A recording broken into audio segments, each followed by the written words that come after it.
Hey everyone, today we're going to talk about an incredible African kingdom, the Zulu Kingdom.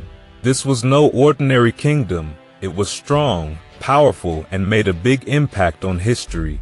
The Zulu people fought bravely to protect their land and culture, even when they were up against the British Empire. The Zulu Kingdom, also known as the Zulu Empire, was located in what is now South Africa. The world took notice of them during the Anglo-Zulu War, especially in 1879 when they shocked the British by winning the Battle of Isandlwana. But this victory didn't last long. In 1887, the British took control of Zululand. Even though the kingdom was no longer independent, the Zulu people never lost their pride or identity. The British, who often looked down on African societies, still recognized how strong and skilled the Zulu warriors were. Their bravery became legendary and even inspired South Africans during the fight against apartheid. The Zulu were part of a larger Bantu migration that shaped Africa. Their kingdom was one of many powerful African civilizations, including Great Zimbabwe. But when European countries decided to divide up Africa, they didn't care about the people who already lived there. They forced African leaders to sign unfair treaties, often using violence to get their way. Some leaders, like the Sultan of Sokoto and the Obo of Benin, refused and fought back but were eventually defeated. Ethiopia was one of the few places that successfully resisted colonization, though Italy controlled it briefly in the 20th century. Despite everything, the Zulu remain the largest ethnic group in South Africa today and take great pride in their history and culture. The rise of the Zulu Kingdom wouldn't have happened without Shaka Zulu. Born around 1787, he was the son of the Zulu ruler, Sinzanga. But after being exiled with his mother, Nandi, he found refuge with the Cetshwayo people. Shaka trained as a warrior under their leader, Dinuzulu, and later, with Dinuzulu's support, he became the Zulu leader after his father's death. This marked the start of a powerful new era for the Zulu people. However, Shaka's rule didn't last forever. His half-brother, Dingane, betrayed and killed him to take over the throne. But Dingane wasn't done. He also killed another half-brother, Mshangana, and many of Shaka's supporters to eliminate any threats to his rule. Only one brother, Mpand, was spared because Dingane didn't see him as a danger at the time. Dingane soon found himself in conflict with the Voortrekkers, Dutch settlers looking for land. In 1837, their leader, Piet Retief, met with Dingane to negotiate. Dingane told Retief to return stolen cattle, and once Retief completed the task, they signed a treaty that seemed to give the Voortrekkers land. But things took a dark turn. On February 6, 1838, Dingane invited Retief and his men to a celebration at his royal kraal. They had to leave their weapons outside, and just as the dancing reached its peak, Dingane stood up and shouted, "Bambani Abathakati," meaning, "Seize the wizards." Retief and his men were captured and later executed on a nearby hill. Some say it was because they secretly kept some of the cattle, but many believe Dingane never planned to keep his promise and had set a trap from the start. Dingane's forces didn't stop there. Soon after, his warriors attacked a nearby Voortrekker camp, killing 500 men, women, and children. That place was later named Wanen, which means to weep in Afrikaans. In response, the Voortrekkers chose a new leader, Andries Pretorius.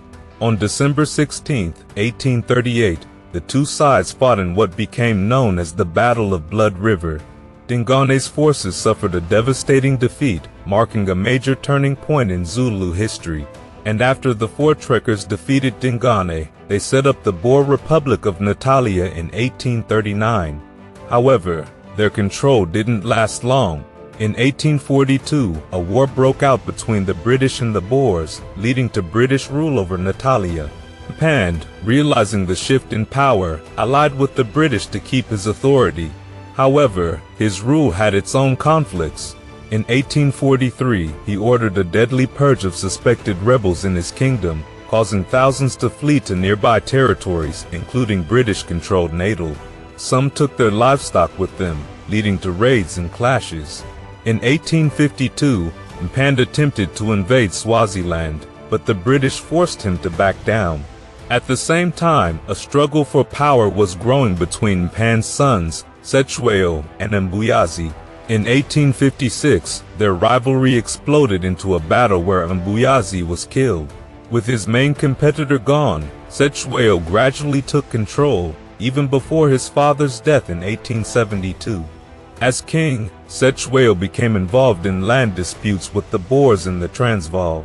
When the British took control of the area, they ruled in favor of the Zulus but required them to compensate the Boers who lost land. Tensions rose further when an incident gave the British a reason to act against Cetshwayo. A Zulu chief's runaway wife fled into British territory, where she was later killed. Seeing this as a challenge to their authority, the British sent Cetshwayo an ultimatum on December 10, 1878, demanding he break up his army. When he refused, British forces crossed the Takeover River at the end of December 1878, launching the Anglo-Zulu War. At first, the Zulus had the upper hand. On January 22, 1879, at the Battle of Isandlwana, Zulu warriors shocked the British with a major victory. However, later that day, the British defended Rorke's Drift, marking a turning point. The final blow came on July 4th at the Battle of Ulundi, where the Zulu forces were crushed, bringing the war to an end. Though defeated, the bravery and determination of the Zulu warriors impressed even their enemies. Their resistance became a symbol of strength and later inspired South Africans fighting for justice. A month after his defeat, Cetshwayo was captured and exiled to Cape Town. The British then divided the Zulu Kingdom into 13 separate territories, each ruled by a different leader. This division led to conflicts, and eventually, Cetshwayo was allowed to visit England in 1882, where he met Queen Victoria and other important figures in hopes of regaining his position. In 1883, he was reinstated, but his power was severely reduced. One of the leaders, Zibebu, backed by Boer mercenaries, attacked him later that year. Cetshwayo was wounded and forced to flee. He never fully recovered and died in February 1884, possibly poisoned. His 15-year-old son, Dinuzulu, inherited the throne but faced immediate problems. To protect his rule, Dinuzulu sought help from Boer mercenaries, offering them land in return. These mercenaries, called Dinuzulu's volunteers, were led by Louis Botha. In 1884, they helped Dinuzulu defeat Zibebu, but they demanded land as a reward. Nearly half of Zululand became Boer-owned farms. This alarmed the British, who responded by annexing Zululand in 1887. Later, Dinuzulu was accused of supporting the 1906 Bambatha Rebellion. The British arrested him for high treason and public violence, sentencing him to 10 years in prison on St. Helena Island in 1909. When the Union of South Africa was formed, Louis Botha, now the first prime minister, arranged for Dinuzulu to live in exile on a farm in the Transvaal, where he died in 1913. His son, Solomon Ka Dinuzulu, was never officially recognized as king by the South African authorities. Instead, he was given the lesser title of local chief. However, many Zulu people, including leaders like John Longalibelele Dube, still saw him as their rightful king. In 1923, Solomon founded the Inkatha YaKwaZulu organization to support his royal claim. Though the movement faded, it was revived in the 1970s by Mangosuthu Buthelezi, the chief minister of KwaZulu Bantustan. Under apartheid, the South African government used the title Paramount Chief for Zulu rulers, making sure that the British monarch remained the highest authority. The KwaZulu homeland was created in 1950, and by 1970, Zulus were considered citizens of KwaZulu instead of South Africa, stripping them of their national rights.